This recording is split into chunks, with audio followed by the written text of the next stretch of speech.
হলদিয়ার Ramnagar Joynagar cut out খুব গুরুত্বপূর্ণ দুর্ঘটনা প্রবণ একটি জায়গা। অর্থাৎ সাধারণ মানুষ প্রতিনিয়ত এই কাট আউট দিয়ে রেল লাইন পারাপার করেন। এছাড়া তাদের কাছে আর কোনো উপায় নেই। স্থানীয়দের অভিযোগ, বহু বছর ধরে তারা এই কাট আউট দিয়ে প্রাণের ঝুঁকি নিয়ে পারাপার করতে বাধ্য হয়, কারণ এখানে রেলের তরফে কোনো লেভেল ক্রসিং তৈরি হয়নি। সাধারণের দাবি, দিনে প্রায় 50,000 মানুষ এই কাট আউট দিয়ে রেল লাইন পার হয়। স্কুল, বাজার, হাসপাতালে যেতে বাধ্য হন। কখন ট্রেন আসছে সেটি দেখে পার হন তারা। দিনের বেলা একজন সিভিক ভলান্টিয়ার থাকেন কাট আউটের পাশে, তবে তিনিও বিভিন্ন কাজে সরে যান। হলদিয়ার গড়ে ওঠার শুরু থেকেই এই সমস্যায় জর্জরিত সাধারণ মানুষ। স্থানীয়রা বিষয়টি জানিয়ে বারে বারে রেল কর্তৃপক্ষকে চিঠি দিয়েছেন, কিন্তু ফল হয়নি। হলদিয়ার পত্তন হয়েছে 1964 সালে। সেই সময় কিন্তু রামনগর জয়নগর যে রেল লাইন সেটি বসে। এখানকার মানুষজন থেকেই আমরা সেটা জানতে পাচ্ছি। তার পরবর্তী সময় অনেক দিন পর এখানে বসেছে আরেকটি রেল লাইন, অর্থাৎ আগে সিঙ্গেল লাইন ছিল, পরে সেটা ডবল লাইন হয়। কিন্তু এর পরেও রামনগর জয়নগর যে কাট আউট, অর্থাৎ রেলের কাট আউট, অর্থাৎ পারাপার হওয়ার যে জায়গা, এটাকে লেভেল ক্রসিং আমরা বলতে পারবো না, কারণ এখনো সেটা গড়ে ওঠেনি। এবং তার জন্য সাধারণ মানুষকে এখান দিয়েই পারাপার হতে হয়। পারাপার হতে তারা বাধ্য, এছাড়া তাদের আর কোনো উপায় নেই। এই কারণে কিন্তু প্রতিদিনই তাদেরকে প্রাণ হাতে নিয়ে পারাপার হতে হচ্ছে। রেলের দৃষ্টি আকর্ষণের বারে বারে চেষ্টা করা হয়েছে, এবারেও চেষ্টা হয়েছে মাননীয় সাংসদ অভিজিৎ গঙ্গোপাধ্যায়ের মাধ্যমে। অবস্থায় তো দীর্ঘ মানে আমার জন্ম 1964-এ। আমি তখনই থেকে আমার মায়ের মুখে শোনা যে 1964 এর পতন হয়, মাটি ফেলা হয় ট্রেন লাইনে। তারপর তো ট্রেন লাইন হয়েছে, হলদিয়া ডেভেলপ করেছে। 1977-এ হলদিয়া ডক কমপ্লেক্স এখানে ফাউন্ডেশন শুরু হয়, এবং তারপর থেকে যথাযথ কাজ হচ্ছে। তখন সিঙ্গেল লাইন ছিল। 1977-এ তার আগে থেকেই এর গোড়াপত্তন, তখন থেকে কাজ শুরু হয়ে গেছে এখানে, এবং তখন থেকেই এরা যাতায়াত হতো। তো আমার জ্ঞান পড়া যখন দেখছি আমরা, এই মানুষ এরপর দিয়ে যাতায়াত করছে আসছে। বর্তমান পরিস্থিতি যেটা হয়েছে যে এত জনসংখ্যা বেড়ে গেছে এই অঞ্চলে, রেগুলার প্রায় 50,000 মানুষ এই মধ্যে যাতায়াত করে তাদের রুজি রোজগারের জন্য, পেশেন্ট নেওয়ার জন্য, বাচ্চাদের পড়াশোনার জন্য। এখানে যদিও আছে কিছু স্কুল, প্রাইমারি হসপিটাল আছে যেটা সাফিসিয়েন্ট নয়, তখন যেতে হয় ওইদিকে স্টেডিয়াম হসপিটালে, প্লাস কলেজে, প্লাস হলদিয়াটা ওইদিকে হওয়ার জন্য তারপর এখান থেকে করতে হয়। সবকিছু কি এই রেলের কাট আউটের উপর দিয়ে, মানে একদম এইদিকে যে আপনার 23খানা মৌজা আছে, প্লাস 3খানা ওয়ার্ড আছে হলদিয়া নোটিফাইড এরিয়ার, জয়নগরের উপর থেকে আসতে হয়। যে হ্যাঁ, আপনার কুমিরাটি যেটি থেকে মেন যে রাস্তা এসছে, এই রাস্তার মেন রাস্তা এখান থেকেই যেতে হয়। এর কাছাকাছি কোনো লেভেল ক্রসিং নেই, মানুষকে এই পথ ধরে যেতে হয়। সবচেয়ে বড় সমস্যা, কোনো ইমার্জেন্সি ভেহিকলস এখান থেকে পারাপার করতে পারে না, কোনো একটা অ্যাম্বুলেন্স যেতে পারে না। হঠাৎ করে মানুষ অসুস্থ হয়ে গেলে তাকে নিয়ে এখানে পারাপার করা খুব সমস্যা, ভীষণ সমস্যা। কি করেন, মানে অ্যাম্বুলেন্স থেকে নামিয়ে কি? অ্যাম্বুলেন্স তো এদিকে আসে না, ওদিক থেকে কোনো টোটো করে হোক বা করে হোক নিয়ে এসে এখানে নামিয়ে তাকে করে কিংবা স্ট্রেচারে করে উপর দিয়ে পার করতে হয়, দিয়ে আবার টোটো পার করে দিয়ে ঠেলে পার করিয়ে ওদিকে নিয়ে যেতে হয়।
রামনগর জয়নগর কাট আউট যেখানে আমরা এখন দাঁড়িয়ে রয়েছি, সেখানে দেখতে পাচ্ছি যে দুটো লাইন থেকে, অর্থাৎ আপ এবং ডাউন দুদিক দিয়ে ট্রেন যাচ্ছে। একটাতে আমরা দেখতে পাচ্ছি যে তেলের যে ট্যাঙ্কার বহনকারী একটা মালবাহী ট্রেন যাচ্ছে, এবং উল্টো দিক থেকে দেখতে পাচ্ছি যে একটা যাত্রীবাহী ট্রেন আসছে। অর্থাৎ বুঝতেই পারা যাচ্ছে যে এই কাট আউটটা কতখানি সাংঘাতিক, কতখানি দুর্ঘটনাপ্রবণ। এবং এই কাট আউট দিয়ে সাধারণ মানুষই কিন্তু প্রতিদিনই যাতায়াত করতে তারা বাধ্য হন। তারা কি করবেন, কি করবেন তারা? তারা কি করে হলদিয়ার দিকে যাবেন? তাদেরকে হলদিয়ার দিকে যেতে হলে এবং একটা হলদিয়া যে স্টেট জেনারেল হাসপাতাল আছে সেখানে যেতে হলে তাদেরকে এই কাট আউট দিয়ে যেতে হবে, তাছাড়া কোনো উপায় নেই। আর পাশাপাশি যদি কাউকে জয়নগরের দিকে যেতে হয় সেটাও যেতে হলে সেখানে স্কুল আছে, আমরা দেখতে পাচ্ছি যে মাল বহনকারী গাড়ি, এটাও একটা মাল বহনকারী গাড়ি। তাহলে দেখতে পাচ্ছি এই যে জয়নগর রামনগর কাট আউটের দুটো আপ এবং ডাউন দুটো জায়গা দিয়েই কিন্তু দুটো মালবাহী গাড়ি যাচ্ছে, একটা তেলের ট্যাঙ্কার নিয়ে যাচ্ছে, আরেকটা যাচ্ছে হচ্ছে একটা মালবাহী গাড়ি। তাতে কি আছে আমরা সরাসরি বুঝতে না পারলেও মনে করা হচ্ছে যে দেখে মনে হচ্ছে স্টোন চিপস বা কয়লা এরকম কিছু রয়েছে। তাহলে যে এদের যে কতখানি প্রাণ হাতে নিয়ে প্রতিদিন যাতায়াত করতে হচ্ছে সেটা আশা করি আর কাউকে বুঝিয়ে বলবার কোনো প্রয়োজন নেই। এরপরেও যদি রেল কোনো রকম ব্যবস্থা না নেয়, আমরা জানতে পারলাম যে অভিজিৎ গঙ্গোপাধ্যায় তিনি প্রাক্তন জাস্টিস, তিনি এখন বিজেপির তরফ থেকে এমপি হয়েছেন বা সাংসদ হয়েছেন, তার কাছে এখানকার বাসিন্দারা আবেদন করেছিলেন এবং তিনি চিঠিও করেছেন রেল দপ্তরকে। এরপরেও কেন এখানে কিছু হচ্ছে না, কেন এই কাট আউটকে একটা বার ফেলে, শুধু তো দুটো বার ফেলে দিলেই এটা একটা লেভেল ক্রসিং হয়ে যায়, কেন রেল সেই ব্যবস্থা নিচ্ছে না সেটা অবশ্যই আগামী দিনে জানতে পারা যাবে। তবে যেটা জানতে পারা গেল যে মমতা বন্দ্যোপাধ্যায় যখন রেলমন্ত্রী ছিলেন সেখানেও কিন্তু চিঠি চাপাটি করেছিলেন বাসিন্দারা, কিন্তু কেন জানি না, কোন অজ্ঞাত কারণে তারাও জানেন না, আমরাও জানি না যে কেন মমতা বন্দ্যোপাধ্যায় যে সত্যি রেলের জন্য আমাদের রাজ্যে বেশ কিছুটা কাজ করেছিলেন, কেন এখানের কাট আউটটাই শুধুমাত্র পড়ে রইল, কেন এখানকার মানুষগুলোকেই শুধু প্রাণ হাতে নিয়ে প্রতিদিন যাতায়াত করতে হয়, কেন এখানকার কেউ অসুস্থ হলে তাকে অ্যাম্বুলেন্সে করে এইভাবে যেতে হয় যে তাকে কিন্তু বলা যেতে পারে অ্যাম্বুলেন্স থেকে নামিয়ে স্ট্রেচারে করে বা কখনো চাদরে মুড়িয়ে তাকে নিয়ে যেতে হয় এই রেল লাইনটুকু পাস করবার জন্য, কারণ এছাড়া কোনো উপায় নেই। তারা কি করবেন? তাদেরকে তো চিকিৎসার জন্য যেতেই হবে। তো চিকিৎসার জন্য যেতে গিয়ে কাউকে যদি রেলে কাটা পড়তে হয় বা সেরকম কোনো পরিস্থিতির সৃষ্টি হয়, এর চেয়ে দুঃখের ঘটনা আর হতে পারে না। এখন আমরা দেখতে পাচ্ছি যে মালবাহী যে ট্রেনটা সেটা স্লো হয়ে গিয়েছে এবং বাসিন্দারা বলছেন মালবাহী ট্রেন কিন্তু অনেক সময় এখানটাতে দাঁড়িয়েও যায়, সুতরাং কতক্ষণ দাঁড়িয়ে থাকবে ঠিকমতো সিগন্যাল না পেলে, এবং সেই সময়টার জন্য কিন্তু রামনগর জয়নগর যে কাট আউট এখান দিয়ে কেউই আর যাতায়াত করতে পারেন না, পারাপার করতে পারেন না, অথচ দুটো দিকে স্কুল রয়েছে, হাসপাতাল রয়েছে, সে পরীক্ষা থাকে, স্কুলের পরীক্ষা থাকে, কিভাবে যে তাদেরকে অসুবিধায় পড়তে হয়। আজকে তারা সোচ্চার হয়েছেন সেটা নিয়ে বলছেন, শুধু আজকে সোচ্চার হননি, তারা বলছেন 64 সালের পর থেকে যখন থেকে একটা রেল ছিল তখন থেকেই কিন্তু এখানে কাট আউট চালু হয়েছে, কিন্তু কোনো ব্যবস্থা হয়নি। এরপরে দুপাশে দুটো রেল হয়েছে, অর্থাৎ আপ এবং ডাউন, এরপরেও কিন্তু কোনো ব্যবস্থা হয়নি। তাহলে কোথায় গিয়ে দাঁড়াবেন এই মানুষজনগুলো সেটা সত্যি। এখন আপনাদেরকে দেখাচ্ছি, দেখুন সত্যি সত্যি কিন্তু ট্রেনটি দাঁড়িয়ে গেল, মালবাহী যে ট্রেনটি সম্ভবত এটি ঠিকমতো সিগন্যাল পায়নি, সেটা ট্রেনের ক্ষেত্রে প্রায় সময় হয়ে থাকে। কিন্তু এই যে কেউ 2:10টার ডিউটি ধরবেন, কেউ স্কুলে যাবে, কেউ হয়তো স্কুলে পরীক্ষা রয়েছে, ঠিক টাইমে পৌঁছতে পারছেন না, এই ট্রেন দাঁড়িয়ে থাকলে তারা কি করে পারাপার হবেন?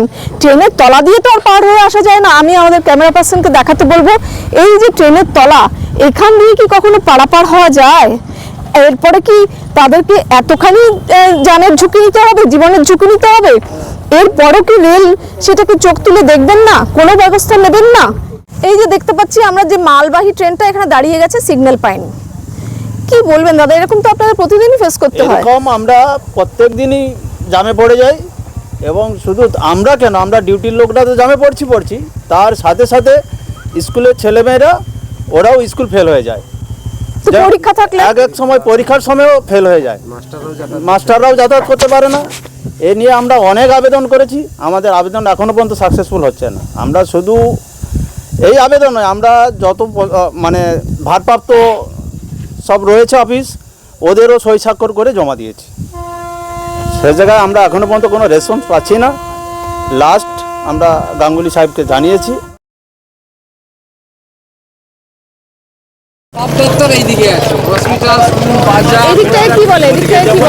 ওদিকে যেমন স্টেট জেনারেল রয়েছে, এখানেও একটা জয়নগর স্বাস্থ্যকেন্দ্র রয়েছে। হলদিয়াতে রামনগর জয়নগর রেলের কাট আউট যেখানে রয়েছে সেটা কিন্তু মূলত H56/21 এবং H56/19 এই যে দুটো পোল রয়েছে এর মাঝখানের যে অংশটা সেখানেই এই কাট আউটটা। এখান দিয়ে আমরা বারে বারে জানতে পারছি সাধারণ মানুষের দীর্ঘদিনের ক্ষোভ, যে প্রচুর মানুষ, এখানকার মানুষ বলছেন যে প্রতিদিন 50,000 মানুষ এই কাট আউট বা সো কল্ড বলা যেতে পারে লেভেল ক্রসিং, অর্থাৎ লেভেল ক্রসিং এর মতোই এটাকে ব্যবহার করা হচ্ছে, কিন্তু এখানে কোনো একেবারে লেভেল ক্রসিং গড়ে ওঠেনি, কারণ এখানে রেলের তরফ থেকে কোনো বার বসানো হয়নি এখনো পর্যন্ত মানুষকে প্রাণ হাতে নিয়ে প্রতিদিন পারাপার করতে বাধ্য হতে হচ্ছে। এই অবস্থা থেকে মুক্তি তাদের কবে হবে? কবে রেল তাদের দিকে নজর দেবেন? এতগুলো যে মানুষ, তাদের প্রাণ একেবারে সংশয়ের মধ্যে যে রয়েছে, সেই সংশয় কাটিয়ে তারা হাসি মুখে বার পড়বে, নিশ্চিন্ত হয়ে যে এখন ট্রেন আসছে তারা দাঁড়িয়ে পড়বেন, এবং বার উঠে যাবে, যখন বার উঠে গেলে তারা বুঝতে পারবেন যে ট্রেন চলে গিয়েছে, তারা নিশ্চিন্ত হয়ে পারাপার করতে পারবেন। এই দিনটি কবে আসবে তার জন্যই আমাদের এখন অপেক্ষা। অতসী ধর, গেটওয়ে টু নিউজ, হলদিয়া।